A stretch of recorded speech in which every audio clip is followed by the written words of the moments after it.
Hey guys, in this video I will show you how you can make your party private on Call of Duty Modern Warfare or Warzone. It's really easy, and basically the people who can basically join the party is only with your invites.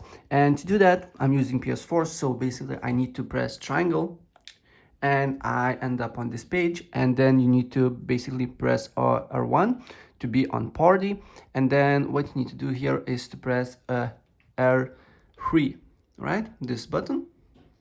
And as you can see here, there is party settings, and make sure there is 4 options, so it's public, everyone can see and join your party, joinable by friends. And I like to basically use this one, invite only. Everyone can see your party but will require an invite to join, so make sure to leave at this option, and that's pretty much it what you need to do. So if I help you out, please press like button and subscribe for more. Take care, bye.